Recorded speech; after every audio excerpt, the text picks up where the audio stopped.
अस्सलामुअलैकुम viewers. Pakistani wicketkeeper बल्लेबाज मोहम्मद रिजवान के लिए 2021 एक नाकाबिले फरामोश साल रहा है, क्योंकि उन्होंने साल भर अपनी शानदार बल्लेबाजी का मुजाहरा करते हुए एक के बाद एक रिकॉर्ड अपने नाम किया।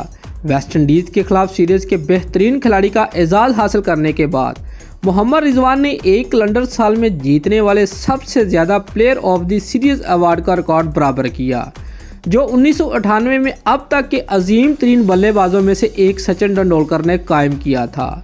व्यूअर्स, मोहम्मद रिजवान ने 2021 में सीरीज़ के 5 प्लेयर ऑफ द सीरीज़ के अवार्ड अपने नाम किए। उन्होंने इनमें से 4 अवार्ड T20 क्रिकेट में जीते, जबकि 1 टेस्ट क्रिकेट में हासिल किया। उनमें से 3 अवार्ड होम सीरीज़ और 2 अवे सीरीज़ में जीते थे। वेस्टइंडीज़ के खिलाफ हाल ही में ख़त्म होने वाली 3 मैचों की T20 होम सीरीज़ में रिजवान ने 67 की औसत से 203 रन बनाए। बांग्लादेश के दौरे में 3 मैचों की T20 सीरीज़ में उन्होंने 30 की औसत से 90 रन बनाए। पाकिस्तान के दौरा जिम्बाब्वे के दौरान रिजवान ने 3 मैचों की T20 सीरीज़ में 62 की औसत से 186 रन बनाकर यह एजाज़ हासिल किया।